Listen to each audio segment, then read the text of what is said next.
y la voy a poner, después la voy a compartir por YouTube si quieren. Se las puedo pasar para que no tengan que hacerlo doble. Pero ya estamos grabando.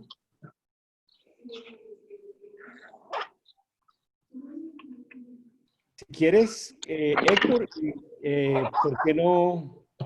Y Carlos, ¿por qué no dan una orientación primero de quiénes son, la razón por la que estamos aquí, y después vamos a darle apertura al resto del grupo a hablar? Tal vez debo presentarme como anfitrión por un minuto solamente. Yo soy el director de docencias en un hospital que se llama Larkin Community Hospital. Somos una cadena de 3 hospitales docentes, tenemos 35 programas de residencia, tenemos como 450 residentes en entrenamiento, y parte de nuestro interés en COVID, obviamente es que somos un hospital académico y siempre estamos buscando pues diferentes cosas. Tenemos como 15 diferentes proyectos sometidos a la FDA en cuanto a, desde comenzando desde uso temprano de plasma convaleciente hasta estamos poniendo algo con ozono, casualmente, Carlos, con unos colaboradores de España, con la FDA para tratamiento temprano de COVID. Y una de las cosas principales que hemos desarrollado es lo que es rastreo de contactos. Había un curso que estaba en inglés, que es preparado por la Asociación de Estados y Territorios Americanos, los oficiales de territorios americanos, oficiales de salud, ¿no? Y cuando entrenamos como un grupo de 1.200 voluntarios para hacer rastreo de contactos, me imagino que todos saben de qué se trata. Y cuando preguntamos que si había una manera de darlo en español, nos dijeron que ellos no tenían planes de traducirlo al español. Cuando ofrecimos hacerlo gratuitamente, por favor, mutense todos. Sí. Gracias. Ofrecimos hacerlo gratuitamente y nos aceptaron la oferta. Entonces, pero obviamente aquí todo en este país se demora un poco. Ya les dimos la traducción, Jennifer estuvo envuelta en eso, varias personas de nuestro grupo estuvieron envueltas en eso, pero ellos obviamente todavía están en el proceso de hacerlo, pero nosotros entre tanto lo hemos lanzado, está en rastreadores covid.larkinhospital.com, lo voy a ponerlo en el chat. Es totalmente gratuito, es un curso de 3 horas donde la gente se puede entrenar en ser rastreador de contactos. Entonces, ese pues es algo que ya Jennifer lo puso en el website. Eso incluye solamente, en adición a que es un entrenamiento totalmente gratuito, también tenemos capacitaciones en español para como hacer tipo de mock interview, para entrenar a la gente, cómo manejar un paciente difícil, que te dice, no, yo no quiero hablar, no quiero darte mis contactos, y manejarlo de esa manera, ¿no? Que sepamos es el único curso disponible en español, ¿no? Usando obviamente el formato de la CDC. Al final reciben un certificado de nuestro hospital. No podemos usar las siglas de AASHTO por acuerdo con ellos, pero sí decimos que obviamente el material viene directamente de la CDC, ¿no? Y eso pues lo que queríamos ofrecer, y tal vez hacer algo donde entrenábamos a los estudiantes de medicina en rastreo de contactos, que obviamente, excepto por una vacuna, es lo más cercano a lo que podemos hacer para limitar la transmisión del virus, ¿no? Pero entre nuestras investigaciones y mirando cosas que han hecho otra gente, porque yo creo que una de las cosas que sabemos de este virus es que debemos desarrollar humildad y aprender de otros. Yo quedé muy impresionado con lo que pasó en Guayaquil, y especialmente porque la gente que estuvo envuelta en esto, que tuvo la idea, no tiene nada que ver con medicina. Me pareció genial eso, ¿no? Y quiero presentarles a Héctor Hugo y a Carlos, que yo creo que se idearon esto y pusieron este grupo juntos. ¿Por qué no comenzamos con ustedes? Héctor, tienes la... Sí. Bueno, saludos a todos. Saludos a todos, muy buenas tardes. Hola, ¿se escucha un ruido? Estoy muting Bien. todo lo que sale por ahí, así que tranquilo, tú sigue hablando y yo lo manejo. Ya. Bien, bueno, un saludo cordial a todos los que están presentes. Mi nombre es Héctor Hugo. Estamos a las órdenes para poder colaborar con estrategias para la contención del COVID-19. En el caso ecuatoriano, digamos, en la ciudad de Guayaquil, con el suficiente tiempo de sobre lo que está sucediendo en la ciudad, no sobre los casos que se estaban presentando.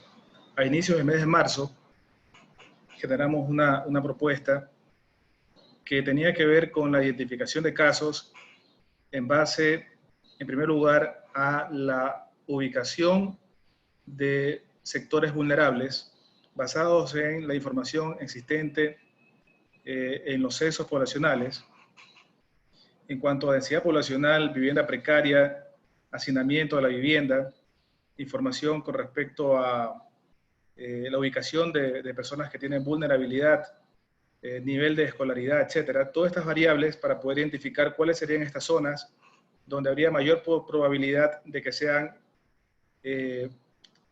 afectados de una forma más fuerte. La otra base de datos que sirvió para poder ubicar estos sectores es la información oficial del Ministerio de Salud Pública, en la cual solicitamos precisamente, posterior a firmar un acuerdo de confidencialidad, tuvimos el acceso a la matriz generada por el sistema EPICIC, ¿no? Que es el sistema de vigilancia epidemiológica que usa Ecuador, y me parece que algunos países de la región también lo usan porque fue una donación de la Organización Panamericana de la Salud. Como ustedes conocen, dentro de esa matriz, pues están todos los datos que pueden dar una ubicación en cuanto si han sido pruebas rápidas o pruebas PCR, pero la ubicación a nivel del cantón, parroquia, y también en algunos casos se podría identificar en qué barrio o en qué ciudad se encuentra. Así también otras variables como etnia, sexo, inicio de síntomas, etcétera, ¿no? Que son muy importantes para poder cubrir todo el escenario, no solamente del paciente que se hizo atender, sino de las personas que estuvieron cercanas a este paciente. La tercera fuente de información que fue muy importante para poder realizar esa ubicación, hacerlo de una manera visible, hacerlo visible a este virus que estaba afectando, fue en el pico más alto de la pandemia tener la información del sistema de emergencias, ¿no? En el caso ecuatoriano, el sistema ECU 911, evidentemente las personas que estaban con insuficiencia respiratoria, lo primero que hacían es llamar al número 911 para indicar, ¿no?, lo que estaba sucediendo y solicitar el apoyo, solicitar una ambulancia, solicitar un médico. Otro punto importante también dentro de ese levantamiento de información del sistema de emergencia son las llamadas que se dieron de solicitud de levantamiento de cadáveres. Entonces, el momento de correlacionar estas tres variables, estas tres fuentes de datos, permitieron tener una mayor efectividad en cuanto a localizar cuáles son estos sectores o puntos calientes donde evidentemente se tendría que actuar, ¿no? Se tendría que actuar, y ahí entra la estrategia médica, ¿no? Entra la estrategia médica que la podrá explicar, para el caso de Ecuador, la podrá explicar de mejor manera el doctor Alemán y el doctor Andino, ¿no? Que no sé si ya se conectaron, pero bueno, deben estar próximos a conectarse. Y un dato muy importante, ¿no?, bajo el principio de que uno no puede administrar lo que no conoce, es decir, estamos hablando de que el 16 de marzo, ¿no?, los datos oficiales marcaban 37 casos en la provincia del Guayas. Y ahí es donde aparece Carlos, ¿no?, aparece nuestro compañero Carlos Bort, quien de una forma desinteresada, pues, se sumó, ¿no?, se sumó de forma directa en apoyo a Ecuador y realizó sus análisis matemáticos, ¿no?, un científico de datos, y él dijo, no, aquí no son 36, de acuerdo a la proyección matemática son cerca de 300.000, ¿no? Y evidentemente estamos hablando del mes de marzo. 300.000, imagínense ustedes, el 1% de una fatalidad, digamos, de esos 300.000, estamos hablando de 3.000 fallecidos. No es que esos fallecidos están al día siguiente, ¿no?, sino que es un tema secuencial, de acuerdo al desarrollo de la enfermedad. Pero cuando nosotros ya, ahora que ha pasado todo, contrastamos esa información y vemos el número de fallecidos que hubieron en el mes de marzo, identificamos un promedio de años anteriores de 1900 fallecidos. Sin embargo, ya en marzo de 2020 estaba cercano, ¿no?, a los 5.000 fallecidos. Es decir, teníamos precisamente un promedio de 3.000 fallecidos sobre el promedio. Ya en abril fue peor todavía, ¿no? Antes de que se empiece a desarrollar este plan emergente, ¿no? De la ubicación de casos y atención temprana, que creo que ha sido un punto muy importante, no dejar que el paciente se agrave y vaya a un hospital o que vaya a una UCI o que esté intubado, ¿no? Donde ya a nivel mundial había un porcentaje alto de fatalidad. Y en Ecuador, sobre todo, se hablaba de un 50, un 60% de fatalidad. Llegaban 10 pacientes a un hospital, a una unidad de cuidados intensivos, y fallecían 5 o fallecían 6 de cada 10. Bien, yo creo que eso es lo que puedo explicar en este momento de forma general para darle paso a los compañeros. Muchas gracias. Jack, estabas muteado. Si quieres hablar. Sí, dale, Carlos. Y pues yo quería compartir el recurso que se puede utilizar mientras esperamos a los compañeros de Héctor. Pero Mira, ¿por que qué llega por qué Washington por qué Alemán. Sí, ahí lo vi. ¿Por qué no comienzas, Carlos, si quieres? Bueno, si queréis yo os comento un poco cómo iban las estimaciones que realicé. Mira, ha llegado, o si queréis, si ahora están todos los médicos y quiere hablar el doctor alemán, para mí escuchar el doctor alemán siempre es de agrado. Doctor, adelante, bienvenido. Hola, ¿cómo están? Buenas tardes. Disculpe la demora. No, ninguna. Recién estamos medio conectándonos por acá. No, gracias por la invitación y en lo que esté a mi alcance poder conversar con ustedes me parece una buena iniciativa. Yo lo que quería sobre todo es toda esta alerta que se está creando acá, al menos acá en Ecuador, una alerta de rebrote, una alerta de una nueva ola. Entonces yo creo que ustedes, la parte de clase de georreferencia, que fueron fundamental en el inicio de la pandemia, creo que en este momento también ahora bueno conversar para tratar de ver cómo podemos orientar mejor, porque acá creó un pánico espectacular en Guayaquil, unas publicaciones que sacaron en la prensa de un estudio de Washington, entonces la gente estaba como loca, todavía estamos saliendo recién de la catástrofe que en Guayaquil tuvimos en abril, entonces comprenderán que cuando escuchan que va a haber un nuevo brote en agosto, la gente se puso de las propias autoridades, ¿no? Entonces yo no sé hasta qué punto en algún momento si hay espacio para poder discutir cuál es la opinión de ustedes con relación a esta nueva dinámica que tiene la pandemia, ¿no? Nada más. Estás hablando desde el punto de vista de los rebrotes, ¿no? De la razón por los rebrotes. Exactamente, exactamente. Todos los cálculos que hay para los rebrotes en las diferentes países o ciudades. Definitivamente que es algo que deberíamos conversar. Tenías un compañero, un colega médico también que quería dar una contribución, ¿verdad? Doctor Andino, me parece, también está el doctor Andino. Doctor Andino. Hola, ¿cómo están? Doctor, adelante. Sí, hola, ¿cómo están? Buenos días y bueno, perdón por un poco tarde, pero obviamente estoy un poco en traslado de viaje y prácticamente no he podido oír el contexto de la charla hasta el momento. Entonces sí quería ver en qué contexto estaban para poder referir, solamente saludar. Estamos hablando de la experiencia en Guayaquil y tu labor y la de la doctora Alemán junto con el grupo que configuraron con Hugo y con Carlos. Así que estamos esperando como que nos des una idea desde el punto de vista tuyo, pues cómo lo ves.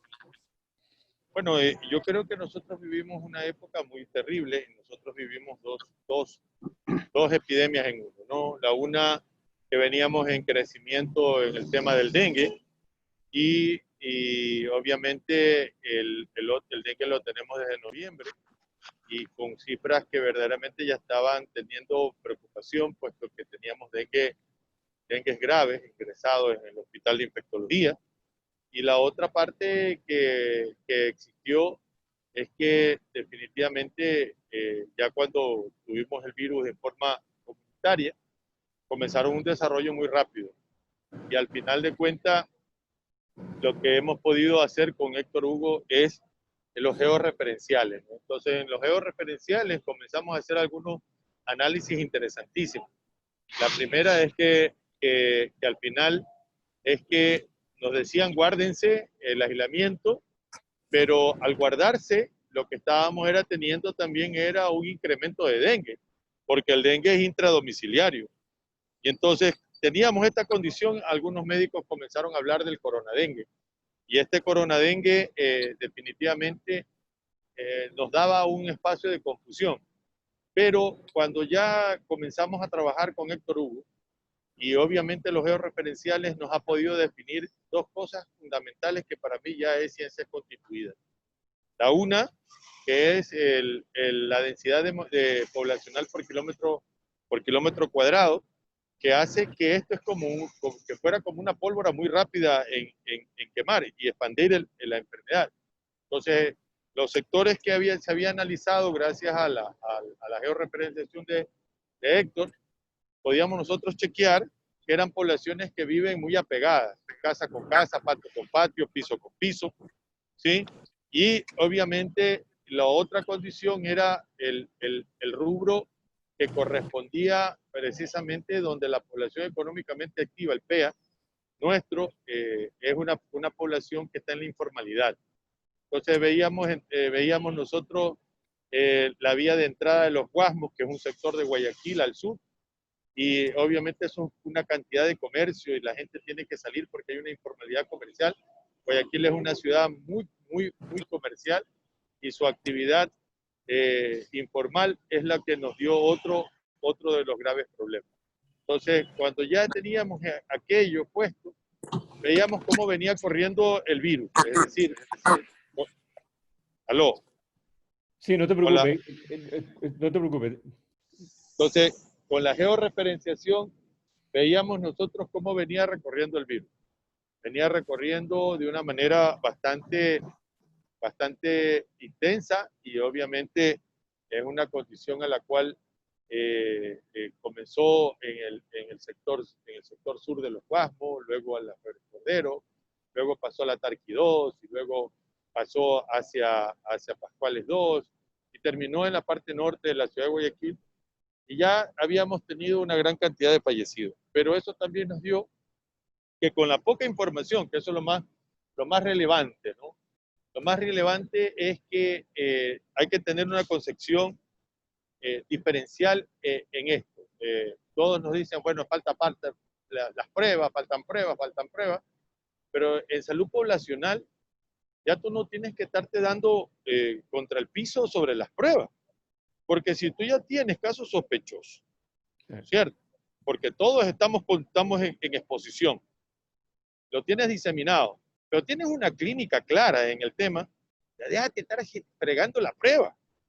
Para mí, la prueba... Esperando 10 días o 15 días para el resultado de la prueba. No, ya no te sirve. Lo que te tiene que servir es verdaderamente la dirección de darle tratamiento de forma temprana, tal cual lo ha hecho el doctor Alemán, con el municipio y la mesa técnica. Y obviamente a la caída de curva no hemos tenido una condición real que nos pueda nosotros diferenciar. Entonces la prueba no, entonces ahí viene una aplicación. Entonces la aplicación que comenzamos a usar al principio era la que usé yo, era de Corona Madrid. Entonces Madrid hizo una aplicación y cada vez que un paciente me consultaba le digo, por favor, contesta la aplicación, ¿no? Había otra aplicación de Colombia y formamos una aplicación propia nosotros que se llama Ecuavida y la pueden bajar ustedes por internet. Y en Ecuavida, a más de la aplicación, porque comenzamos a hacer tablas de frecuencia clínica y estas tablas de frecuencia clínica nos dieron a nosotros una imagen real del tema. Entonces, definitivamente ya con eso le podíamos establecer. Entonces, a mí me tocó un poco es hacer el esquema de la bisagra, ¿no? Entonces, un poco hablar con los empresarios se organizan y hacen un fondo de fideicomiso de $5 millones. Los políticos locales y vinculados a los poderes económicos de nuestra ciudad. Caminaron solos, no querían caminar junto a la mesa técnica, pero al final de cuentas se encuentran porque el municipio entró a generar la condición. Pero también habían otros técnicos en este sentido que estábamos planteando y hicimos un lindo proyecto que no prosperó, porque nosotros tenemos acá en el Ecuador, en las islas Encantadas, en las Islas Galápagos, tenemos más de 110.000 árboles de quina como flora invasora. ¿Qué quiere decir eso? Que la cascarilla, que así se la conoce, que es el principio natural de la formulación de la cloroquina y la hidroxicloroquina, la tenemos aquí en forma natural. Y fuimos a extraer unas cortezas de los árboles y se sacó una dosificación que a la larga está escrito y está hecho el proyecto, y el proyecto está ahí. Definitivamente esto que tiene un costo de $500.000, que ese es el costo real del proyecto, te puede proteger a 500.000 personas. Es más, y favoreces a la flora de las Islas Galápagos y salvamos las Islas Galápagos. Pero a oídos sordos no se puede establecer este sentido, y que definitivamente una dosificación que es histórica, que está dada en la farmacopea. Nos juntamos con unos químicos y otro arquitecto, Freddy Olmedo, y obviamente mi hermano diseñó el presupuesto y toda la condición. Y lo que nos faltó a nosotros es tener un espectrómetro de masa, porque yo no quise salir a entregar esto en forma empírica, ¿no? Las gotas, pero definitivamente con dosis muy bajas de cloroquina, que es natural, es decir, de quina, de la famosa quina, que un monje jesuita le dio a los españoles cuando llegaron a las Américas y le salvaron la vida del paludismo a miles de españoles que se contagiaron acá. El monje jesuita la había tomado de nuestros autóctonos indígenas, tanto del Perú como del Ecuador, y al final de cuentas nosotros tenemos una gran extensión de árboles ahí en la isla de Galápagos, y ese fue otro proyecto hermoso. Pero al final de cuentas, creo que la revisión de todo esto nos puede establecer elementos fundamentales. Haber tenido la ciencia básica como respaldo. Y eso es lo que hemos perdido.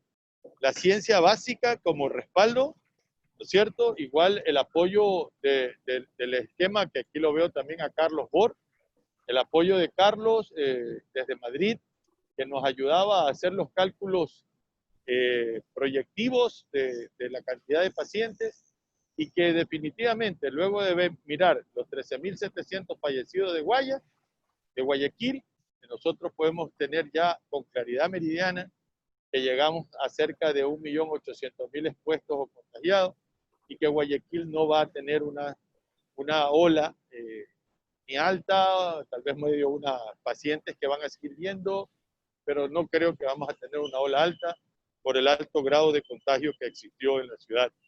Y que la ola también no la vamos a tener es por el trabajo que viene haciendo Guacho Alemán con el municipio de Guayaquil, donde ya no estamos en la epidemiología pasiva.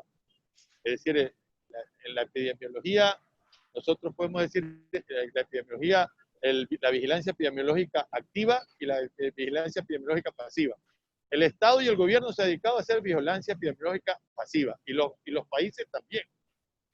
Pero la vigilancia epidemiológica activa, donde ir a buscar el paciente, donde ir a hacer un georreferencial, donde tomar en consideración inclusive lo que hacían los israelitas, que tuvimos la oportunidad inclusive de hacerlo aquí, porque yo tuve la oportunidad de hacer la prueba entre Coavida y la gente de inteligencia, de la parte de inteligencia del país.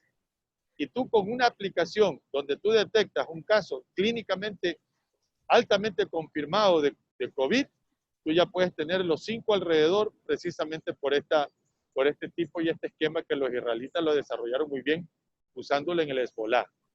Usar ¿qué es lo que tenemos acá? Usar toda la condición técnica, científica, a base de una enfermedad que no es tan temible.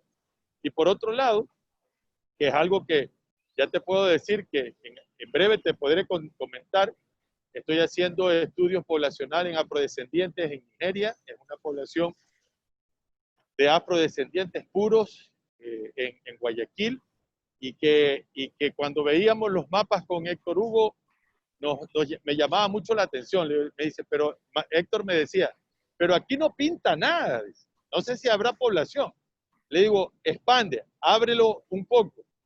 Y efectivamente, en los sitios donde no había muertos y donde no había enfermos graves, eran los afrodescendientes. Y yo le venía diciendo al vicepresidente, hey, los afrodescendientes tienen algo, hay que meterse allá. Sí, pero definitivo, veíamos la cifra de los Estados Unidos. 22% de fallecidos son afrodescendientes. Entonces, ¿qué pasa? Pues los afrodescendientes allá son diferentes a los nuestros. Son más de comida chatarra, son más obesos, posiblemente tienen más cadenas AC. No lo sé, es decir, los hidrocarbonados tienen que ver mucho en esto. Y este virus que para mí es de diseño y que yo lo tengo bien claro, este hecho, que te ataca al adulto, al obeso, al hipertenso y al diabético. Pero en los afrodescendientes, que ya los fuimos a intervenir, tenemos ya una muestra de 300 afrodescendientes tomados, la característica de ellos es alimentación. Hay una constante en alimentación que me lleva a fundamentar lo que también emitimos a la gente. A la gente le emitimos una guía de inmunonutrición. Y en esta inmunonutrición hay un producto altamente específico y de consumo constante en esta población que se llama avena. Y la avena acá cocinada te da un rico, son ricas ¿en qué? En beta-glucano y en glutamina. Y eso hay que estudiar. La glutamina es el precursor del glutatión y tiene que ver con el estrés oxidativo, que es la tercera parte no estudiada en el tema del COVID. Es decir, se ha estudiado el desmosoma, se ha estudiado la C, pero no se ha estudiado el glutatión hepático y no se ha estudiado elementos de los beta-glucanos.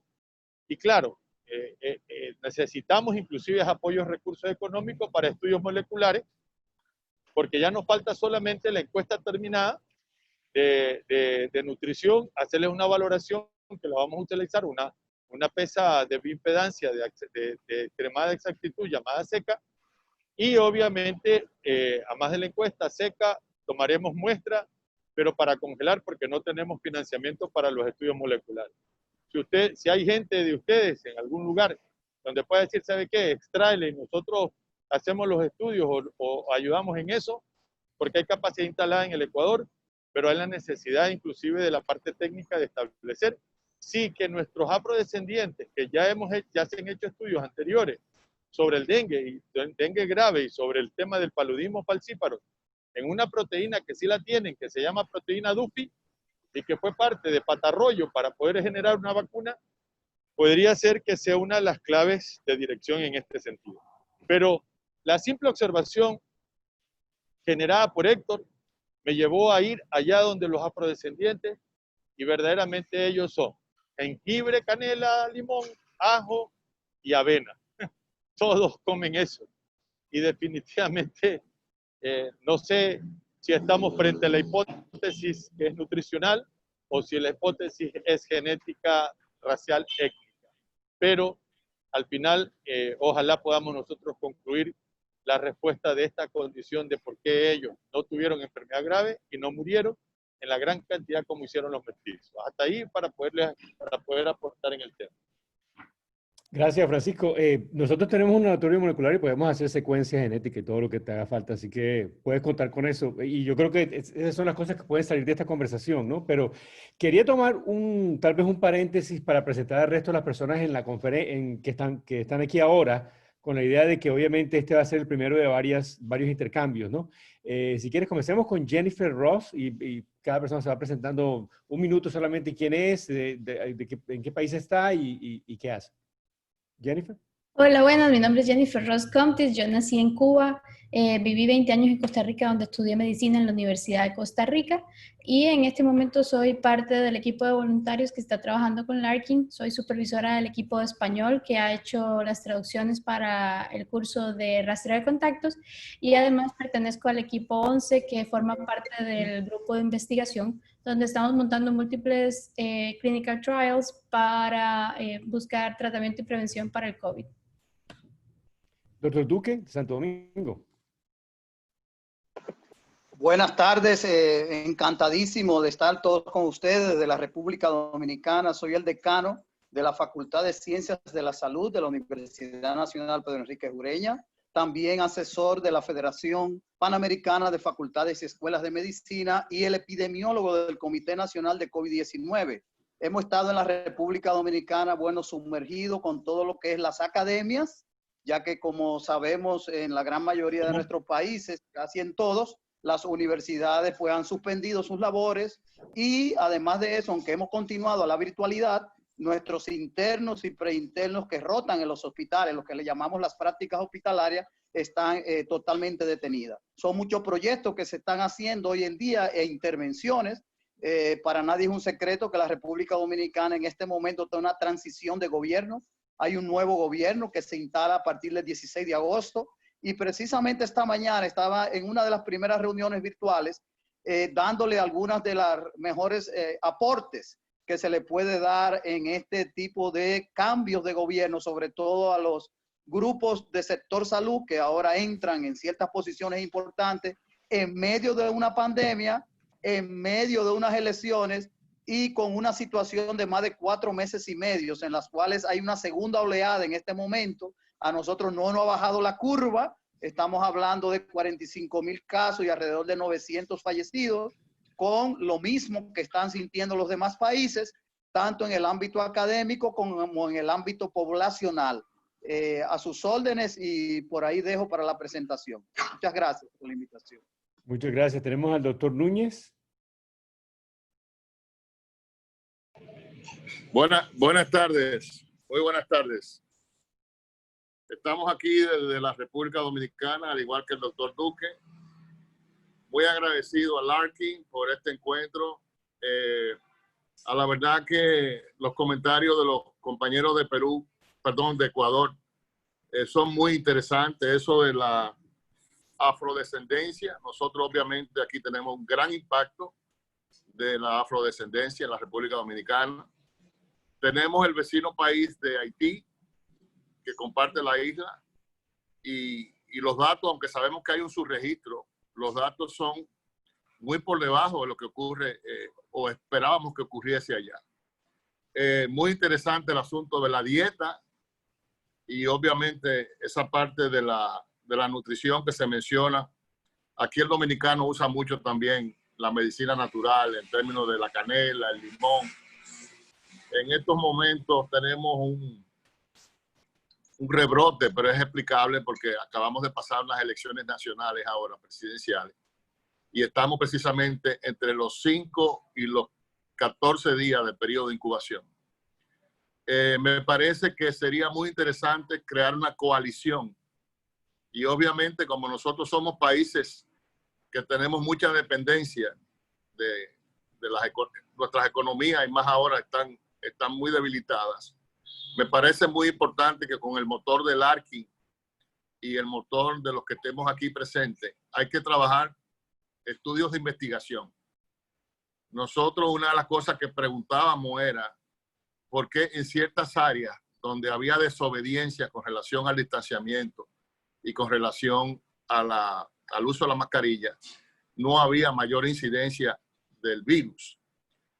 Se han creado muchas teorías, pero todos son teorías, en términos de que si nosotros que estamos con dengue endémico, malaria endémica, si hay alguna relación, si algunos de esos anticuerpos que nosotros hemos desarrollado contra algunos de los serotipos de dengue o de malaria pudieran tener un efecto protector. En el fondo, saludo la iniciativa y creo que estamos abocados a desarrollar una investigación en conjunto, utilizando las mejores prácticas. Muchas gracias y felicitaciones. Gracias, doctor. Voy a hacer un paréntesis en las presentaciones solamente para darle a Carlos Bort, porque él tiene otro compromiso para que nos hable un poquito sobre la calculación matemática y después seguimos con las presentaciones. Sigue, Carlos. De acuerdo, muchas gracias y encantado de verle, doctor Andino, de nuevo. Entonces, les he pasado los links de los artículos que escribí en el chat. El código es abierto, está hecho en el lenguaje de programación R, por si alguien lo quiere replicar en su país. Entonces, y bueno, cualquier duda, comentario, pongo a disposición mi contacto y lo que necesiten, ¿no? Al final, de una manera muy clara, todos sabemos que hay un claro subregistro de los contagiados reales, ¿no? Cuando en las noticias hablamos de contagiados, la gente se piensa que son los totales y obviamente aquí todos ya sabemos que no. Entonces, el approach que yo utilicé en Madrid es, dadas las hipótesis del virus y el crecimiento que tiene la población, porque todos sabemos que es una enfermedad de alta incidencia y cuando lo tienes el periodo de incubación, establecí diferentes modelos matemáticos para poder saber cuál es el número de contagiados reales, ¿de acuerdo? Entonces, esto parte de qué datos tenemos de entrada en el modelo y qué modelo utilizamos y luego nos da una predicción, ¿de acuerdo? Los datos que... Si quieres compartir pantalla, te puse de host, pero antes de que cuelgues me devuelves el host, pero si quieres poner la pantalla lo puedes hacer. Vale, un segundo. Bueno, lo comento y si queréis, es que la de datos da para una sesión entera, ¿eh? Pero gracias, vale, si veo, comparto pantalla. Entonces, datos de entrada es muy importante. Aquí utilizamos los contagiados detectados al principio y después los fallecimientos, ¿de acuerdo? El Inference Fatality Rate y el Causal Fatality Rate te permitía decir, oye, si hoy tengo 100 fallecidos, puedo tirar hacia atrás y saber cuántos contagiados tenía en ese momento, ¿de acuerdo? Imaginemos tenemos un fallecido, una incidencia del 1%, pues tenía 100 contagiados en ese momento. Entonces, como teníamos un lapso de 14 días, ¿de acuerdo? Vamos a decir, de media, entre enfermedad y fallecimiento, tú puedes hacer un modelo que te prediga los 14 días siguientes en base a los fallecimientos por COVID-19. Eso era muy importante porque eso te permite dimensionar los recursos sanitarios, ¿no? Esto era muy importante a lo que sería al principio para saber cuántos contagiados reales teníamos en un país o en una región para poder dimensionar los recursos sanitarios y ahora será muy importante para decir, oye, ¿cuándo va a haber un rebrote, ¿no? Ya aquí en España estamos teniendo rebrotes en lo que sería Cataluña y Aragón, ¿de acuerdo? Que se van a volver a confinar las comunidades autónomas, ¿no? España tiene diferentes comunidades autónomas, ¿de acuerdo? Entonces, cuanto mejor es el dato de entrada, mejor será la predicción de contagiados totales. Si al inicio de la pandemia, cuando empezamos a trabajar con Ecuador, hubiéramos tenido Ecuavida, hubiéramos tenido un dato más rico, ¿no? Por eso siempre hay que pensar en cuáles son los datos que yo puedo recoger para mejorar la visualización de qué está pasando en la sociedad, ¿no? El nivel más básico son contagiados detectados. El nivel más alto luego vienen fallecimientos. Luego vienen, vamos a decir, estas aplicaciones de autodiagnóstico, ¿no? Que es Ecuavida, en Madrid teníamos Corona Madrid, que intentamos que trabajáramos con Ecuador, ¿de acuerdo? Entonces, tenemos que enfocarnos mucho en los datos de monitorización. Bueno, y en último tenemos, bueno, las conversaciones o datos de compañías de telecomunicación, ¿no? Entonces, hay una parte muy importante de centrarse en tener esa cultura de ir recogiendo más datos y guardándolos, ¿de acuerdo? Esos datos nos habilitan a hacer mejores modelos matemáticos. Los que hice yo eran bastante, vamos a decir, entre comillas, sencillos para lo que es el Machine Learning actual, y eso nos permite dimensionar el orden de magnitud de contagiados actuales, ¿de acuerdo? Que esto es lo que nos permite a posteriori dimensionar lo que son los recursos sanitarios y saber cómo estamos acorralando o si está bajando el número o subiendo de contagiados en un país, ¿de acuerdo? Y esto es un poco lo que hice. Todo es código abierto, tienen mi mail, mi disponibilidad de ayudar siempre está ahí. Gracias, y ya pueden seguir con las presentaciones, ¿eh? Y gracias por darme pie, Jack.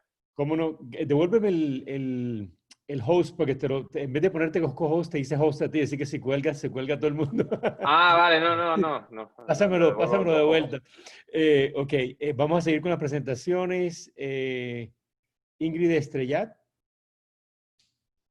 Solamente tengo el nombre de la pantalla, no tengo otra manera de identificarlos, así que... Ingrid. José Luis García Galaviz.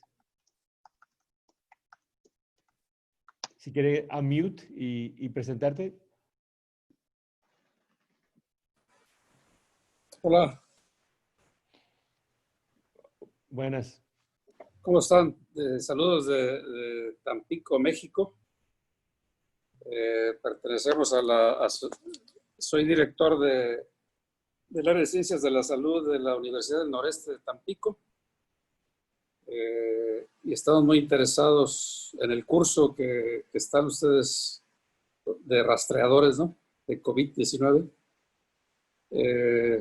Y pertenecemos a la Asociación Mexicana de Facultades y Escuelas de Medicina, de donde recibimos la invitación para estar en esta charla, ¿no?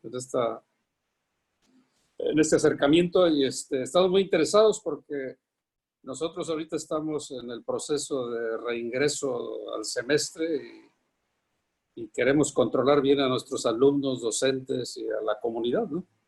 Y entonces, aquí en el gobierno del estado de Tamaulipas tenemos mucha coordinación con las autoridades de salud, con el Ministerio de Salud, y una de las ideas es hacer pruebas y más pruebas aquí a la comunidad para ver bien nuestra pandemia, porque estamos todavía nosotros en crecimiento, todavía la curva no se ha aplanado ni se ha domado, sigue en crecimiento y como México pues es un país muy grande, hay regiones donde está en diversos momentos la pandemia, ¿no? Y en ocasiones, nosotros como estamos cerca de la frontera con Estados Unidos, todos los países del norte de México tenemos problemas ahorita de crecimiento, ¿no? Y digo, aunque no estamos saturados en los hospitales, sí tenemos un índice de hospitalización importante, arriba del 60, 70%, ¿no? Todavía.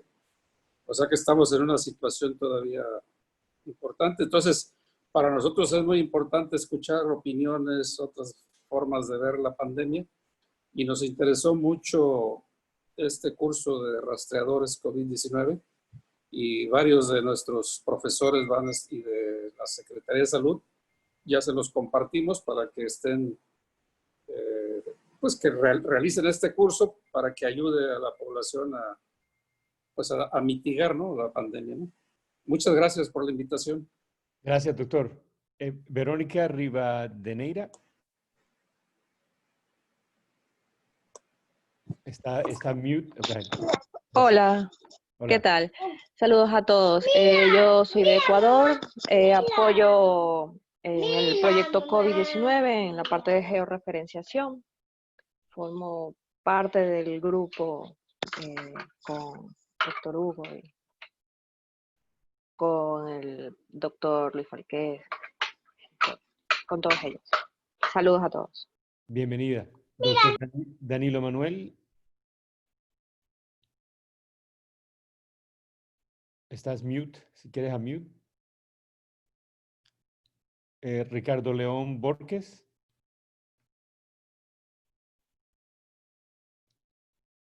Yolanda Marín.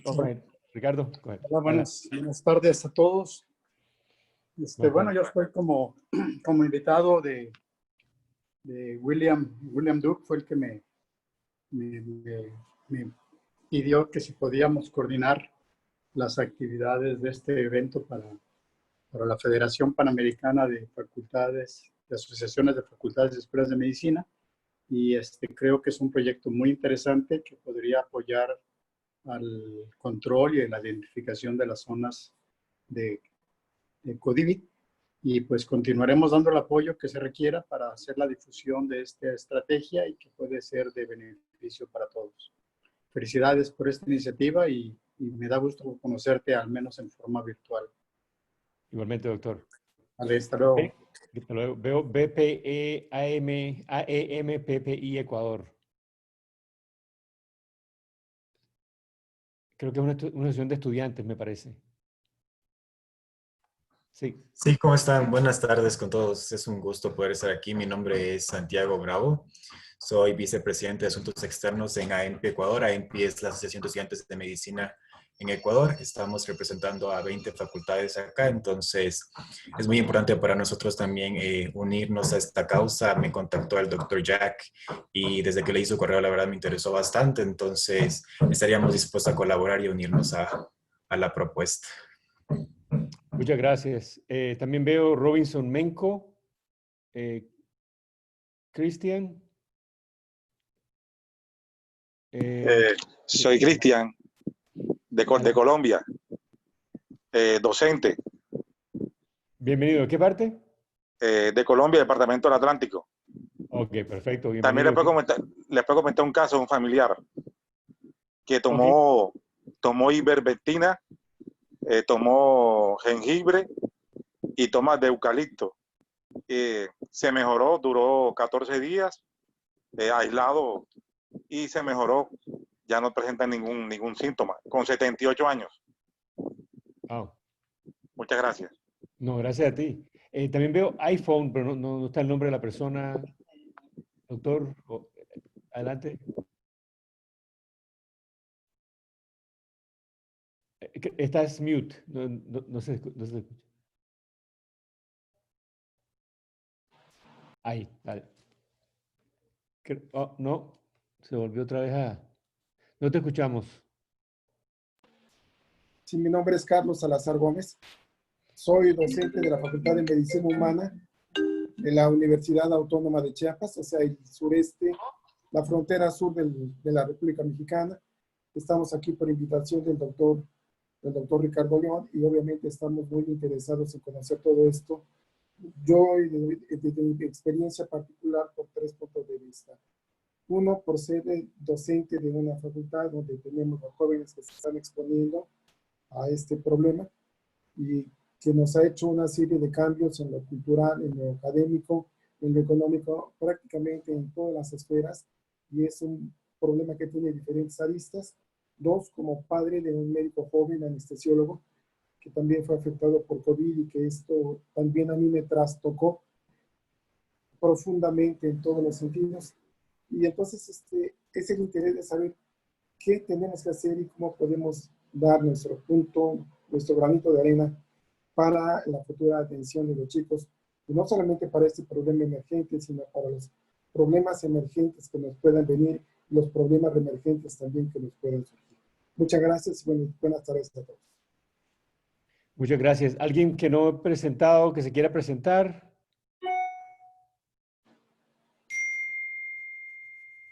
Sí, mi nombre es Yolanda Marín. Trabajo en la Facultad de Medicina de la UNAM en México y estoy aquí con ustedes por invitación del doctor Ricardo León. Yo soy parte del comité directivo de la Asociación Mexicana de Escuelas y Facultades de Medicina de la UNAM. Mucho gusto y excelente tema, excelentes ponentes y comentaristas. Mucho gusto. Bienvenida. Hola, bueno, ya nos habíamos saludado hace un momento. Yo soy Emma Quiñones, secretaria académica de la Universidad Autónoma de Zacatecas, en México, y también soy parte del Consejo Directivo de la Asociación Mexicana de Facultades y Escuelas de Medicina.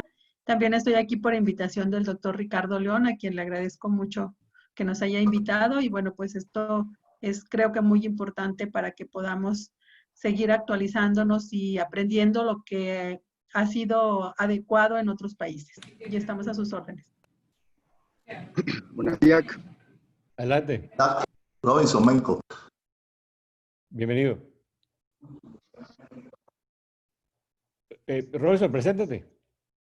Ok, mira, te llamamos acá de Barranquilla, Atlántico, Colombia.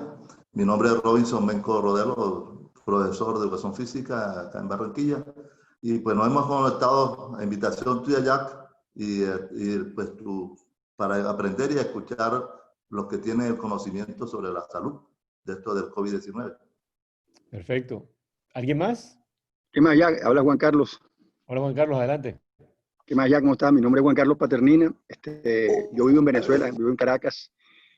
Me agarró la pandemia acá estoy ahora en lejos, tengo 5 meses acá. Y cuando tú empezaste en el grupo lo de los protocolos del coronavirus, a mí me interesó mucho, porque de verdad que yo veía que aquí en Sincelejo, estoy en Sincelejo hace 5 meses, no le prestaban atención a esto. Había una sola persona con coronavirus y ya hay casi 2.000 y pico de personas. Entonces yo estoy tratando yo no soy médico, pero sí me gusta, me interesé en ayudar en este sentido, pues tratar de hacer que aquí en el departamento de Sucre, lo que son las alcaldías, a ver si ellos se suman a este proyecto tuyo, si lo pueden hacer, pero ha sido muy difícil porque acá la gente es muy renuente a hacer esto. Y estoy insistiendo. Ayer hablé con el tío del gobernador, tiene coronavirus. Le mandé el protocolo tuyo y todavía son renuentes a las cosas. Ellos no sé, parece que no creyeran, pero yo voy a seguir insistiendo porque verdad que esto es un problema que nos atañe a todos y la solución tenemos que hacerlo todos unidos. Entonces por eso me he sumado a esto y porque me gusta, verdad que me apasiona esto y voy a ver en qué forma puedo yo ayudar para que esto, pues, una solución a pandemia. Gracias, Juan Carlos. Bueno, Héctor te puede hablar un poquito sobre la reacción del gobierno a este tipo de cosas, ¿no? Básicamente es como la avestruz, ¿no? Ignorar que existe. Así que, Ingrid, ¿te querías presentar? Sí, ¿cómo están? Muy buenas tardes. Bueno, aquí ya son las 1:53 de la tarde. Bueno, yo soy podría decirse la directora general de investigación de la Universidad de Guayaquil. Ustedes saben la tragedia que vivió mi ciudad y bueno, pues fue algo espantoso, apocalíptico, diría yo. Y el trabajo que ha realizado el arquitecto Héctor Hugo con el doctor Andino y el resto de profesionales de la mesa técnica que ha apoyado al COE cantonal y nacional fue un trabajo maravilloso y ellos son los que han dado soporte y que hemos podido superar esta pandemia, aunque no lo veo todavía tan lejos el COVID, todavía sentimos un poco de temor todos, pero como Universidad de Guayaquil estamos dándole respaldo a la mesa técnica que han conformado este grupo de profesionales y yo pues como la persona encargada de la investigación en nuestra universidad, que es la más grande del país. Entonces nos hemos visto con este embate que fue así de un momento a otro, nadie creía que iba a pasar lo que pasó y estamos tratando de apoyar en todo lo que podamos para que salgan adelante estos proyectos porque realmente hemos vivido una conmoción nacional. En nuestra vida creo que aquí en el Ecuador es un antes y un después del COVID. Y nosotros queremos como universidad poner las bases científicas para poder encontrar salida de alguna manera, no solamente en el campo de la salud. La gente está traumatizada, la gente ha sufrido psicológicamente. Es terrible lo que hemos vivido. Entonces, de diferentes aristas, estamos tratando de colaborar con diferentes proyectos de investigación y, como les dije, dándole soporte y apoyo al arquitecto Héctor Hugo, que pertenece a nuestra universidad y de lo cual, del trabajo de él, nos sentimos muy orgullosos. Y aparte a la mesa técnica de profesionales que está trabajando con el municipio de Guayaquil. Les agradezco muchísimo la invitación, la tengo en mi cerebro por todos lados. Agradezco muchísimo la invitación y estoy muy contenta de estar aquí con ustedes. Y yo creo que la idea era, bienvenida, la idea es que tal vez hagamos un grupo que envuelva varias regiones. Y yo creo que dividirlo, no sé, Héctor Hugo, ¿qué opinas de dividirlo en dos partes? Una, la parte técnica de los sistemas, el sistema que desarrollaste en Guayaquil, tal vez añadirle a eso rastreo de contactos y después tener otro grupo que vea la parte científica en cuanto a tratamientos y cosas así. Me parece que las dos cosas, aunque tienen alguna relación, no son directamente relacionables.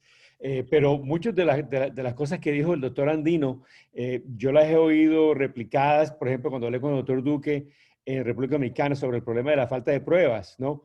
Y que muchas veces nosotros pensamos que si no hay pruebas, eso quiere decir que no podemos hacer nada, pero obviamente yo creo que el manejo de presunto positivo y de tomar, hacer medidas de rastreo de contactos y de actuar como ustedes lo hicieron, me parece que es apropiado. No simplemente decir no podemos hacer pruebas, entonces eso quiere decir que vamos a ver que el virus se vaya fuera de control, ¿no? Pero no sé qué opinas de dividirlo de esa manera y no sé si quieres comenzar a presentar el recurso que van a necesitar para la parte de la parte técnica, ¿no? De cómo localizar la llamada de 911, ese tipo de cosas. ¿Qué te parece ir en esa dirección? Sí, gracias, Jack, por darme la palabra.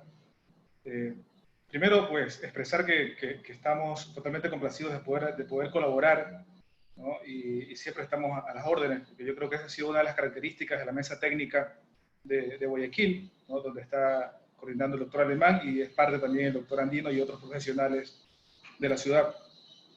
Y lógicamente también me honro de ser parte de esta mesa técnica por invitación de sus coordinadores. La propuesta global, yo creo que es muy probable de que se lo pueda desarrollar en cada una de las ciudades, en cada país, con aliados estratégicos. En este momento, por ejemplo, con Jack ya se ha hecho contacto, ¿no? Jack envió ya un correo a la Universidad Johns Hopkins. Ellos ya tienen una plataforma, tienen un dashboard a nivel mundial de conteo de casos, de identificación. Evidentemente es una plataforma que está de manera general, ¿no? Sin embargo, si nosotros ya le incluimos en esa plataforma la metodología puntual, ¿no? Que consiste en subir la información de los censos poblacionales, todas estas variables que hablábamos, de densidad, de precariedad de la vivienda, de hacinamiento, de pobreza por necesidades básicas insatisfechas, es decir, de todas estas características que pueden ayudar a ubicar los casos, más la ubicación dada por las pruebas PCR, las pruebas rápidas y las llamadas de emergencia o, en su defecto, estos análisis o estos datos que se los suben en las plataformas tecnológicas, como la que mencionaban las personas que me antecedieron en la palabra, ¿no? Corona Madrid, Coavida, etcétera. Podríamos nosotros aportar, ¿no? Con ese insumo que es muy importante para el médico, ¿no? O sea, los médicos son expertos en su área en poder identificar, dar una atención temprana en la parte médica, pero requieren de nuestro apoyo para identificar dónde se encuentran esos casos. Es decir, dónde están ahora y dónde van a estar dentro de un tiempo, porque uno, en base a estas predicciones en los mapas, a partir de la data, ¿no? Pormenorizada diaria, uno podría decir de aquí a 2 semanas o de aquí a un mes dónde podría encontrarse, ¿no? Los focos de COVID-19. ¿Por qué? Porque el virus tiene una trayectoria, ¿no? Tiene una velocidad de propagación y tiene una trayectoria. Eso va a ser de gran ayuda para el personal médico. De igual forma, también nos va a servir mucho esta herramienta. Ustedes deben tener conocimiento ya de los estudios que se han realizado en Francia, en Italia, sobre las trazas encontradas de COVID-19 en las plantas de tratamiento de aguas residuales o aguas servidas.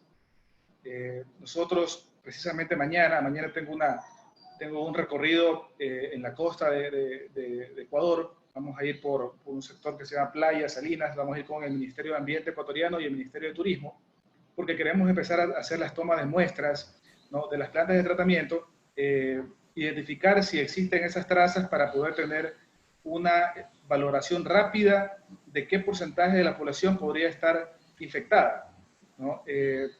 ¿Cómo entra ahí la parte de georreferenciación? Bueno, es sencillo.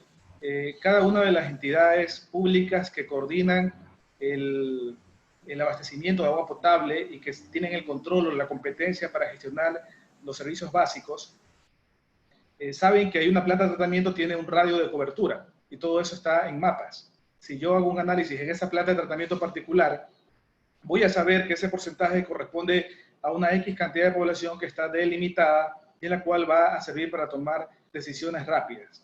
Pienso que es totalmente posible y si tenemos el apoyo de la Universidad Johns Hopkins y también del Instituto Tecnológico de Massachusetts, que también se está haciendo el contacto, yo no creería que habría algún problema en que todas las ciudades, los países puedan tener esa herramienta a disposición para facilitar el trabajo del personal médico.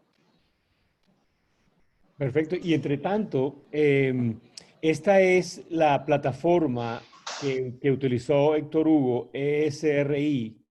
Básicamente este es el website donde pueden ir. Es gratuito por 6 meses en cualquier país. Puede ser en Santo Domingo, puede ser en México.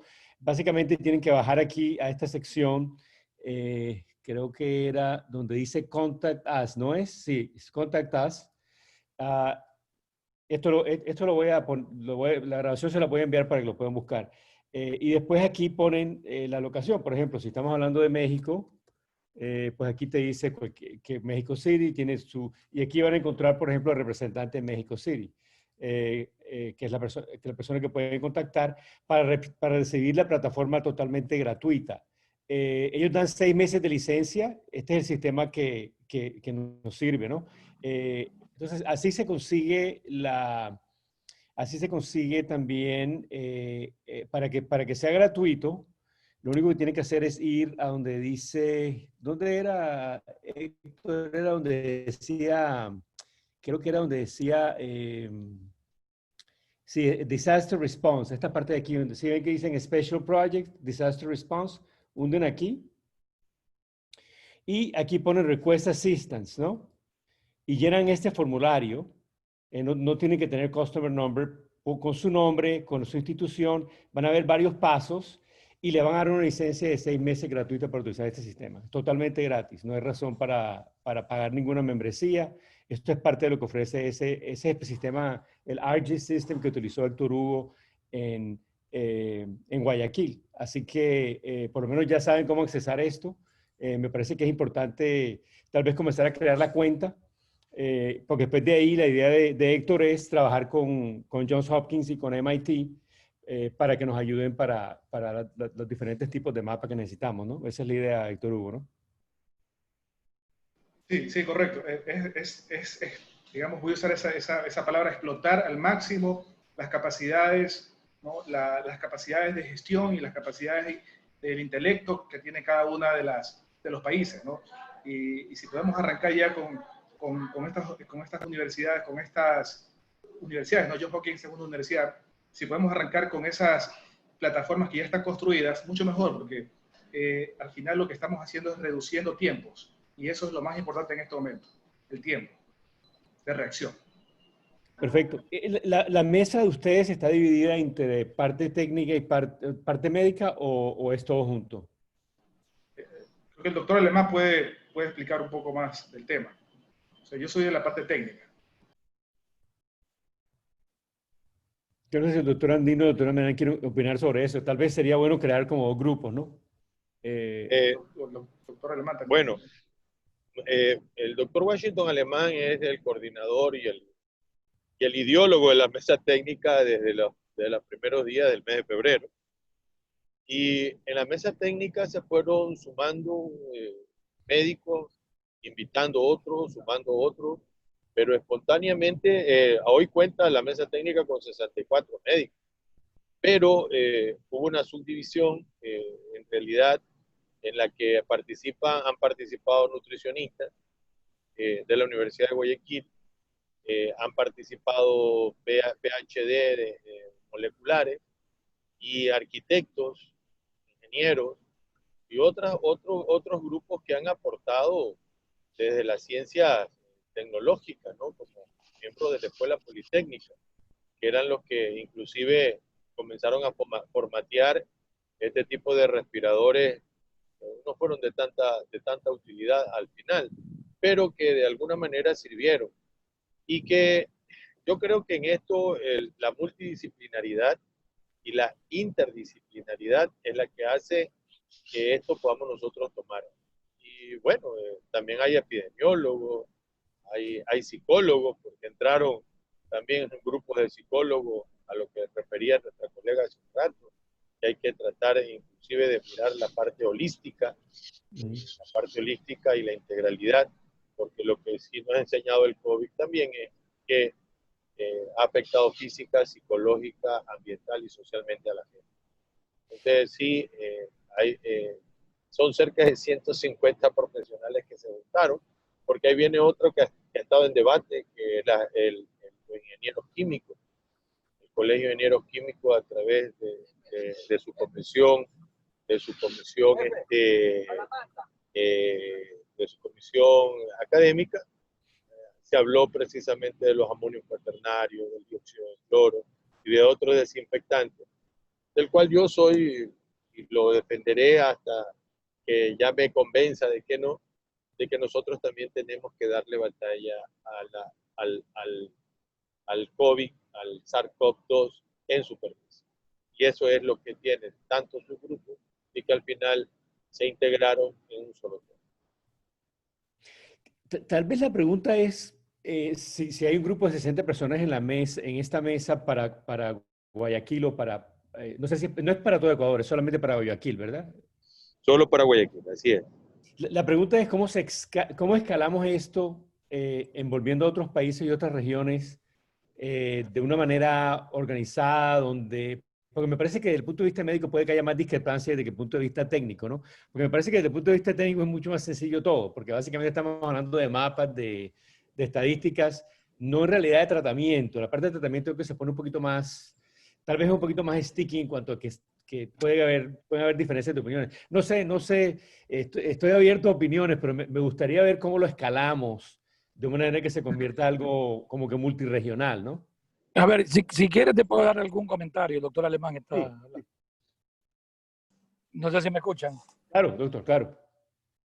Mira, yo creo que solo para complementar lo que decía el doctor Andino, ¿no? Yo creo que el principal objetivo de esto es tratar de juntar a la parte técnica y a la parte política. El éxito, que pues, si podemos decir, y no hablemos de éxito porque hay más de 10.000 muertos, pero lo que sí podemos decir es que nosotros tuvimos un mes, todo el mes de marzo, hablando con el Ministerio de Salud, dentro de lo que es el grupo técnico, y no nos dieron mayor importancia, ¿no? O sea, todas las sugerencias que nosotros, cuando hablo de nosotros, hablo de la mesa técnica, pero no nos dieron mayores importancias, ¿no? Cuando recomendábamos cerrar los aeropuertos, cuando recomendábamos hacer las restricciones, prácticamente el gobierno central no nos dio importancia. Hasta cuando hubo el estallido del problema de la pandemia, en donde el municipio local, es decir, la autoridad local, es la que nos abre la puerta para implementar todas las acciones y todas las estrategias. Si tú me permites ir puntualizando, yo creo que ese es el primer objetivo, ¿no? Quienes hemos venido luchando en la salud pública, creo que nos damos cuenta que cuando no hay poder político, cuando no hay una ayuda política de las autoridades locales, tú podrás tener el mejor programa técnico, pero probablemente eres huérfano de apoyo. Entonces yo creo que lo que a nosotros nos va dejando de enseñanza es que Guayaquil se reunieron todos los actores políticos, empresariales, económicos, técnicos, universitarios, arquitectos, psicólogos, alrededor de este grupo que se lo autodenominó mesa técnica. Y probablemente yo creo que fue la primera vez en mis 30 años de médico en donde los políticos se dejaron ayudar aquí en Guayaquil. Y los políticos lo que se encargaron fue de buscar el recurso, tratar de elaborar normas para la ciudad y tratar de ver la manera como se lo implementaba. Sería lo primero. Yo creo que no es de los hospitales. Es una enfermedad que es la atención primaria de salud. No puede ser posible, y este es el error que lo que quisiéramos compartir con todos los compañeros que están en la sala, de que esta es una epidemia que, si bien es cierto, los pacientes se mueren en la terapia, pero no es el mejor camino construir más hospitales y construir o comprar más respiradores. Probablemente yo creo que ese es el segundo error que deberíamos tratarlo de tener en cuenta. Cuando en Guayaquil la autoridad nos entendió que la lucha no era en los hospitales, sino era a nivel de la cancha, de la comunidad, fue cuando junto con la propia alcaldesa contrató 500 médicos y comenzó a tratar de ir de casa en casa buscando pacientes. Y ahí la ayuda de Héctor Hugo, y la ayuda de todos los amigos que hacen referencia fue fundamental porque pudimos entender cuál era la velocidad y la dirección de la epidemia. Algo que probablemente a la final no la entendíamos y al principio lo único que hacíamos era ir recogiendo muertos. Hasta cuando con el Hugo nos pusimos a ver hacia dónde era la dirección de la epidemia, pudimos entender y cambiamos la estrategia de ir atrás de la epidemia, la cambiamos por ponernos adelante de la epidemia. Y eso yo creo que la ayuda de la georreferencia, normalmente yo siempre la comento, porque eso fue fundamental para tratar de esperar a la epidemia. Porque si bien es cierto, una vez la catástrofe que hubo en Guayaquil, cuando detectamos la dirección hacia dónde se dirigía el virus se dirigía hacia una zona que en Guayaquil le llamamos una zona emergente, una zona de escasos recursos, que probablemente si hubiera llegado a esa zona, la mortandad hubiera sido peor. ¿Gente qué? Perdón un ratito. No sé, por favor, pueden silenciar a Héctor José. No se escucha el doctor Alemán. Y me pegar las plantillas. La mediazuela obviamente está más cara que pegar una plantilla nada más. No, la mediazuela le necesitamos mucho. Dale. Héctor. Oye. Si quiere le pego la plantilla. No, pues está bien, nos pego la plantilla. Lo puede silenciar el que es moderador, digo, lo puede silenciar. Estoy tratando, pero no puedo. Déjame ver. Ahora parece que sí. A ver. ¿Ahora? Ahí yo creo que está ahí mejor. No, ¿Sí me escuchan? Ahí está mejor. Sí, sí, doctor. Okay, dale, doctor. No se escuchó la última parte. No se escuchó. Sí, yo creo que la última parte. La tercera experiencia en donde la georreferencia y la parte técnica creo yo que fue el mayor beneficio, fue el pasar de recoger cadáveres, es decir, ir atrás de la epidemia, ¿la verdad? E ir recogiendo cadáveres e ir ayudando a que los entierren. Creo que con la georreferencia pudimos colocarnos en la parte delantera de la virus y lo pudimos esperar. Y yo creo que en Guayaquil esa experiencia que la que tenemos hizo colocar en un área donde Guayaquil es una área de escasos recursos, de una población que se llama de alrededor de 200.000 personas, que era el Monte Sinaí, alrededor de una zona de Guayaquil pobre, en donde si la epidemia llegaba a esa área, probablemente estuviéramos hablando no solamente de 10.000 muertos de Guayaquil, sino que hubiera sido una verdadera catástrofe. Entonces, estos estudios referenciales nos permitieron ubicarnos una semana antes, ubicar clínicas móviles, repartir alimentos, repartir mascarillas, tratar de poner 2 hospitales militares en la zona, tratar de preparar a la comunidad. Y la verdad que yo creo que salimos bien librados de esto porque la epidemia pasó por ahí, ¿no? Y casi ni se sintió. Entonces, esto quiere decir que la utilización de medidas preventivas, como son mascarillas, aislamiento, educación, cloro y distanciamiento, sí sirven.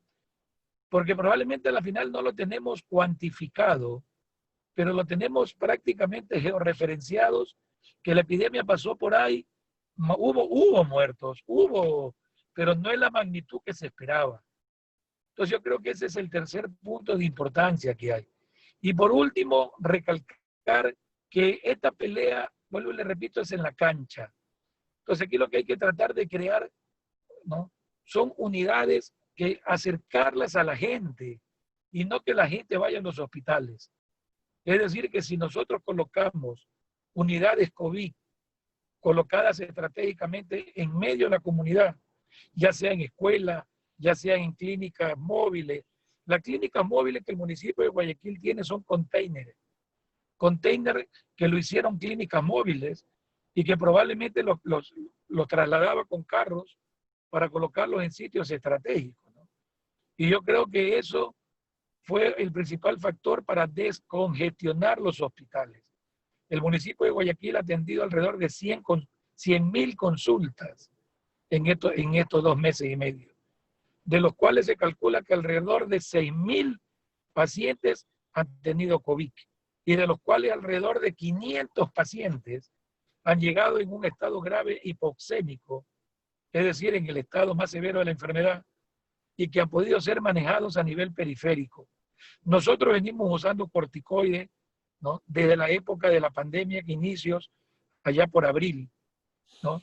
Nos dio una satisfacción de ver cuando salió el estudio Recovery, en donde se sugería la dexametasona, pero nosotros la venimos usando desde mucho antes, y personalmente creo que es el medicamento que cambió la historia en el manejo del COVID. Creo que somos defensores de muchas cosas, pero la medicina es dinámica y hacíamos lo que en el mundo se hacía en esa época, pero poco a poco tuvimos que ir descartando debido a la evidencia, ¿no? Medicamentos antivirales, medicamentos como la ivermectina, como el Colufacid, lo fuimos descartando una vez que se iba o nos íbamos dando cuenta que su eficacia no era comprobada. El último que nos queda es la hidroxicloroquina, que seguimos pensando que tiene algo de espacio a nivel de la primera semana cuando es la fase epidémica, pero que creemos definitivamente que lo que tenemos que cuidar es ese 5% de la enfermedad que se presenta con la población gravemente enferma, y a esa es la que probablemente tenemos que tratar de identificarla para poder brindarle la mejor atención médica. Muchas gracias. Gracias, doctor. Entonces, la idea es lo de el sistema Coavida, ¿en qué funciona? ¿Tiene alguna manera de mostrarlo en pantalla? Héctor, ¿tú lo conoces o no? ¿O es algo médico? Sí. Bueno, básicamente es una plataforma que se la puede instalar en el teléfono, ¿no? Es una aplicación que... ¿Qué tiene? Al poner los síntomas, hay preguntas, ¿no? ¿Cuáles son los síntomas que usted tiene? Hay una lista de síntomas, y si están la cantidad de síntomas que los médicos ya previamente establecen que tienen que ver con el COVID, al final la respuesta va a ser, bueno, usted tiene COVID, diríjase a tal centro o atiéndase con este tipo de medicina, ¿no? El doctor Andino es el que tiene más conocimiento de ese software, porque él siguió más de cerca esa propuesta. Sí, a ver, lo que te decía es que parte de la mesa técnica con epidemiólogos y clínicos nos conformamos en una subcomisión en la que era la comisión de análisis de la tabla de frecuencia de la sintomatología del COVID.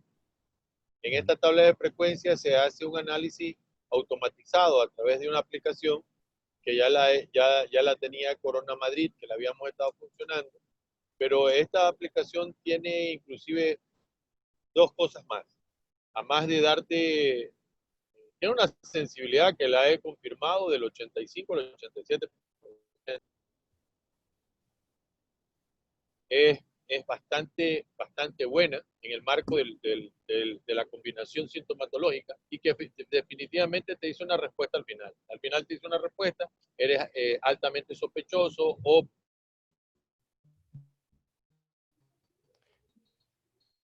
Estamos perdiendo un poco. No tienes sospecha de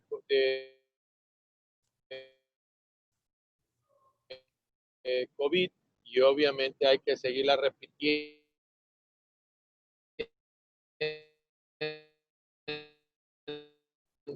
Estamos teniendo como problemas técnicos. En caso estás en la área.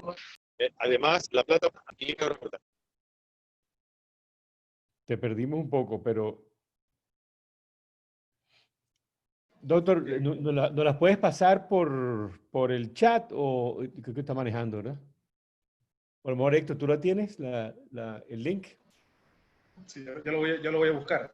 Quería finalizar indicando que esta crisis, ¿no? La crisis que ocasionada por la pandemia que se está dando a nivel mundial, es multivariable. Es multivariable. Yo creo que los buenos resultados van a salir en cuanto lo veamos de esa forma, que tienen que converger muchos campos de conocimiento, ¿no? En el caso de Ecuador, pues hemos visto el el territorio, ¿no? El hábitat desde varios enfoques, de varios sistemas. Un sistema biofísico, ¿no? El sistema biofísico que tiene que ver directamente con la relación con el ambiente natural y cómo afecta el ambiente construido a ese ambiente natural. Probablemente esa sea la causa, ¿no? que ya lo sabremos en un futuro, probablemente esa sea la causa de este virus, o en su defecto ha sido la causa de otras enfermedades que se han dado históricamente. Un sistema económico, ¿no? Un sistema económico que en este momento está colapsado. Es decir, el plan de contención ya tiene que incluir de qué manera las universidades o los gobiernos, todos los niveles de gobierno, establecen planes de negocio, dan facilidades económicas, generan enlaces con el mercado internacional, ¿verdad? O sea, ¿cuáles son esos proyectos de desarrollo económico para que la población pueda tener un sustento, el sustento diario que lo ha perdido, ¿no? Un tercer sistema, un sistema social cultural. Entonces, el sistema social cultural tiene que ver mucho con cuál es la capacidad de gestión que tiene la población, qué capacidad de gestión tienen los líderes que están en esa población.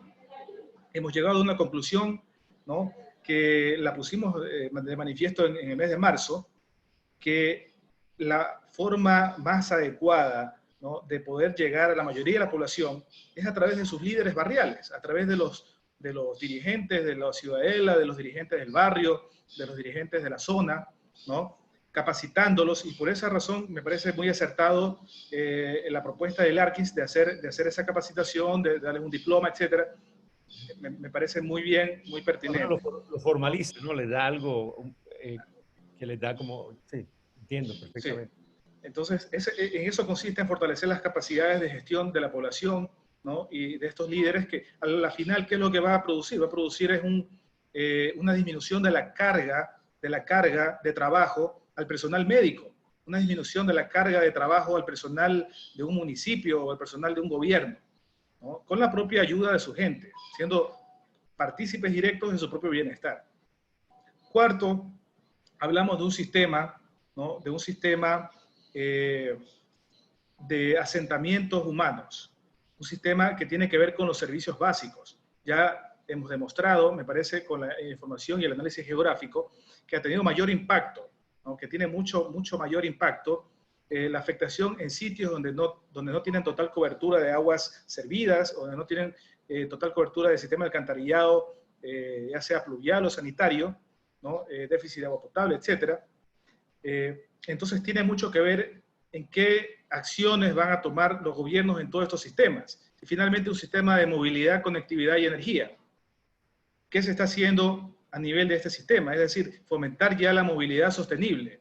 Si sabemos que en un bus, ¿no?, en un área cerrada, que al final no tengo un aire acondicionado que tiene un filtro EPA o que tiene un sistema de recirculación, de salida de aire, de renovación de aire, pues evidentemente va a recircular en un aire contaminado, ¿no? Entonces, habrán estudios que determinan que aunque yo tenga una mascarilla, pero estoy encerrado en un cubículo por 1, 2 horas o 3 horas en la que estoy viajando, con un aire contaminado que está recirculando, pues habrá un porcentaje de ese espacio, un porcentaje de población que se va a contagiar.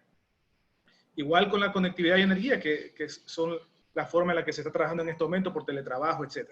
Es decir, el territorio, el hábitat visto desde un enfoque integral.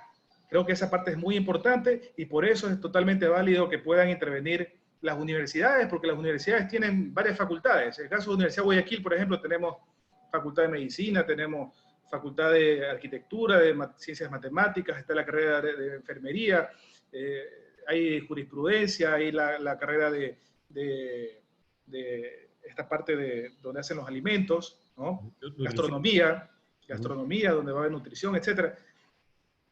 Me parece muy pertinente hacerlo y hacerlo de esa forma mancomunada. Ahora sí me gustaría, no sé si podamos en la conclusión ver de qué forma se arman esas mesas de trabajo para mantener el contacto, ¿no? Eso es importante. Esa es la idea. Yo creo, bueno, nosotros tenemos una aplicación que se llama COVID Fighter App que tiene sintomatología, pero me gusta lo que tiene Ecuavida, porque básicamente les dice la posibilidad de contagio.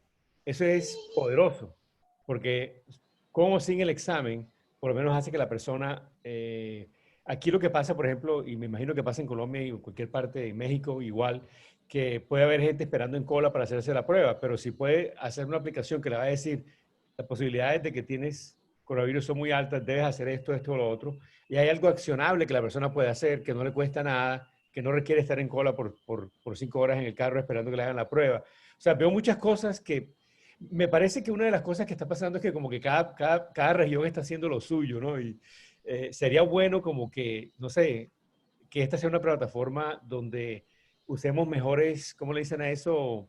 En inglés le dicen best practices, mejores prácticas, lo que funcionó en Guayaquil, lo que esté funcionando tal vez en otra parte del mundo que se pueda complementar con eso, y como que este sea un foro para eso. No sé tú qué opinas de eso, Héctor. ¿Cómo logramos eso?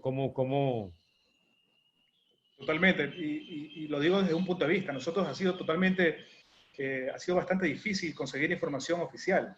Exacto. ¿No? Igual, todos estamos igual. Entonces yo pienso que si existe este conglomerado, ¿no?, donde hay representantes de varios países, y a través de esa estructura se solicita la información a cada gobierno, pues va a tener evidentemente mucho más peso, porque tiene la validación científica de varias naciones, ¿no? Tiene el potencial de los médicos de varios países.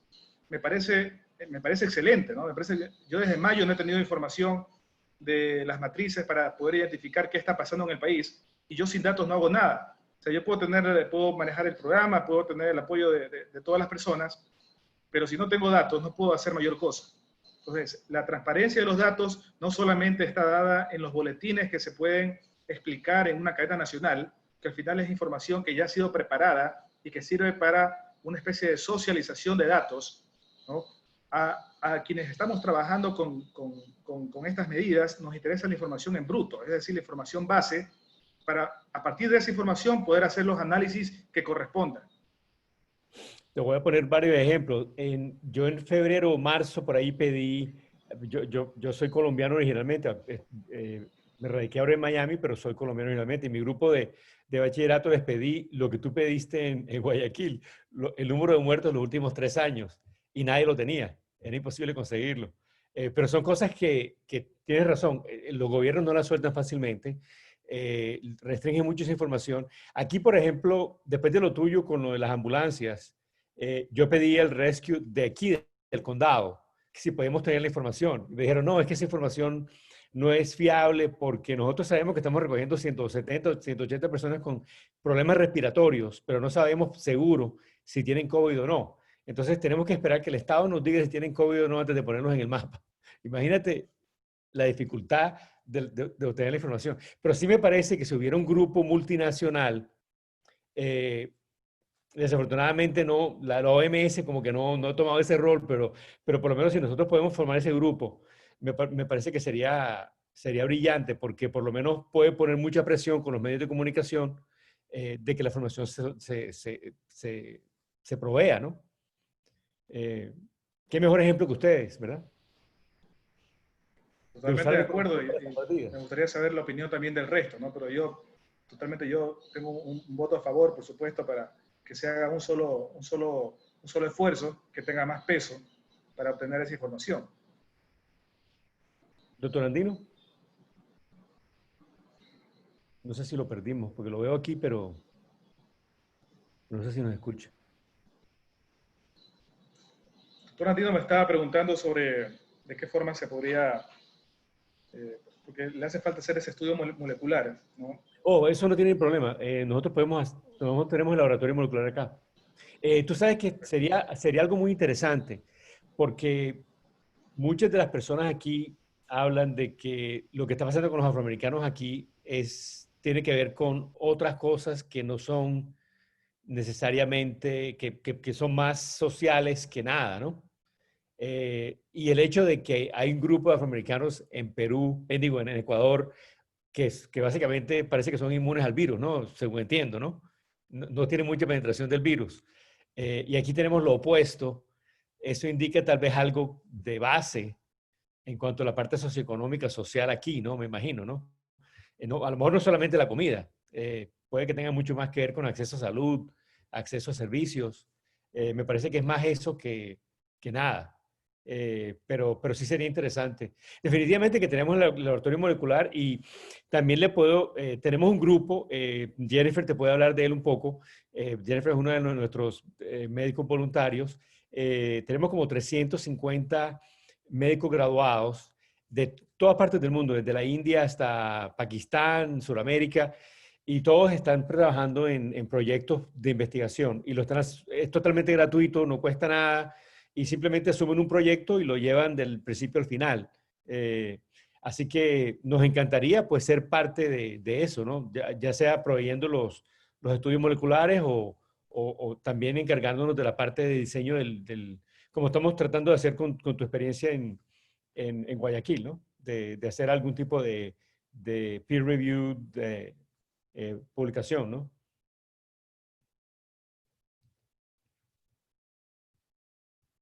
Así que no sé si el doctor Andino, creo que lo perdimos porque no lo veo aquí, pero no. ¿Qué opinas, Héctor? ¿Hacemos tal vez, nos seguimos comunicando y tratamos de hacer como una especie de... Me gustaría escuchar la opinión del resto también. Doctor. Yo estoy de acá y obviamente había perdido la señal porque estoy en tránsito.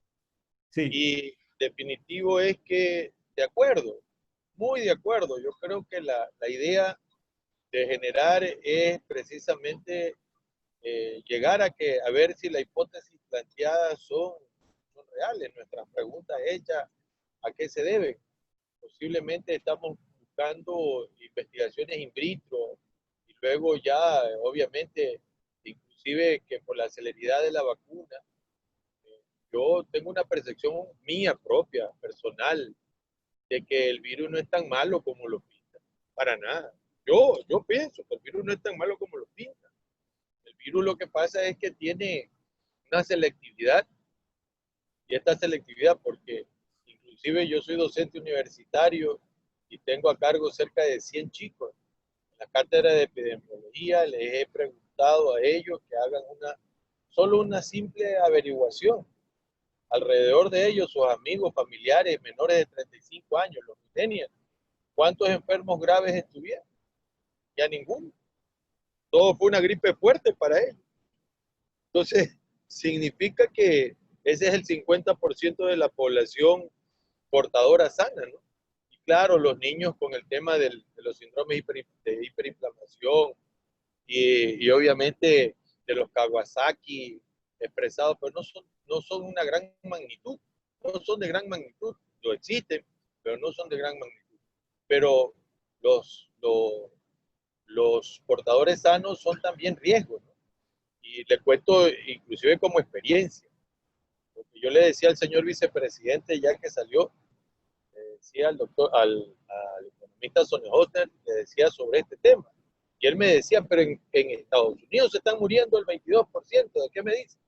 Y tenía un guardaespaldas él afrodescendiente. El afrodescendiente nunca tuvo enfermedad, pero enfermó a los 15 restantes de su guardia de seguridad privada. Y uno de ellos falleció. Wow. Y cuando lo entrevisté a Dolman, que él conversamos largo y volvimos al mismo hecho. Decir, ya, doctor, yo solamente se me fue el olfato, no sentí el sabor por 2 días y luego para nada. Definitivo. Entonces, eso hace notar que hay algo que sí tienen en diferencia a otros, pero son los afrodescendientes puros, o afrodescendientes puros. En Estados Unidos hay mucha mezcla genética y en nuestra población, aunque no se lo crea, también existe racismo dentro de los afrodescendientes. Ellos no se mezclan mucho con los mestizos y los blancos, no se mezclan. Entonces sí tenemos una raza bastante pura en la gran mayoría, que verdaderamente hace notar que esa es una de las diferencias. En todo caso, en Centroamérica también hay una pequeña mezcla, no son puros, y definitivo, hay mucho que cortar todavía, tela por ahí, y lo que está llevando, y felicito esta reunión, lo que está llevando es generar un cuerpo, un grupo que podamos aportar desde nuestras visiones, observaciones y experiencias algún granito de arena para construir un gran muro. Y creo que definitivamente lo vamos a hacer con la ayuda de ustedes. Gracias, doctor. Perfecto. Entonces yo creo que tal vez, Héctor, vamos a planear tú y yo y nos conectamos. Si me puedes conectar con, no sé si el doctor está en WhatsApp o de una manera que nos podamos comunicar como más fácilmente. Sí, yo te paso el contacto de los médicos y como yo siempre tengo esa necesidad de a veces de ver resultados que se puedan concretar. Yo hago una propuesta aquí a todos los presentes, ¿no? Porque creo que ya esta iniciativa que ha tomado Larkin Hospital es muy importante y si Larkin Hospital podría ya coordinar esa comisión internacional, ¿verdad? En la que estén involucrados algunas de esas técnicas de varios países o universidades, pues yo creo que todos nos vamos a sumar, ¿sí? Y habría que identificar cuál es el mecanismo, porque habría que ver algún documento, ¿no? Alguna estructura para hacerlas conocer a cada uno de los países, que puedan debatir internamente y los que estén de acuerdo pues se sumen, pongan sus nombres, ¿no? Y se pueda conformar esta comisión internacional, ¿no? Lo más pronto posible. Lo más pronto posible. Eso es lo que quería terminar. Totalmente de acuerdo. ¿Sabes? Tal vez tú y yo trabajamos un poquito en el contexto y seguimos trabajando en el conjunto de escuelas y tal vez tratemos de reunirnos otra vez la semana que viene y tal vez acelerar un poco esto, ¿no? Me parece tremenda idea. Veo aquí un comentario. Ok, Yolanda Marín, perfecto. Déjame apuntar el teléfono. Perfecto. Entonces quedamos así. Vamos a hacer eso, Héctor. Tal vez tú y yo y con los médicos vamos desarrollando algo pequeño y lo vamos creciendo. Vamos a crear una invitación tal vez conjunta, ¿te parece? Del hospital y del grupo de ustedes y lo abrimos a todas las universidades en Latinoamérica que quieran estar envueltas. Y si Dios quiere vamos a reclutar bastante gente para esto. Entre tanto, obviamente el curso está disponible de los rastreadores y todo eso es gratuito y se puede ir manejando, pero eso de idea de darlos a los líderes barriales está perfecto, me parece muy buena idea. Creo que te perdí. ¿Estás ahí todavía? Sí. Listo, perfecto. Bueno, yo agradezco a todos y estamos a las órdenes, ¿no? Estamos a las órdenes para apoyar en todo lo que se pueda. Y felicito la labor de cada uno de ustedes en cada uno de sus países, ¿no? Les felicito y creo que no están solos, hay una comunidad que los está apoyando. Gracias, Héctor. Buenas tardes a todos y gracias por participar. Gracias, un abrazo a todos. Igualmente, muchas gracias, doctor. Hasta luego, mucho gusto. Hasta luego, muchas gracias. Mucho éxito. Igualmente, a todos. Gracias. Bueno.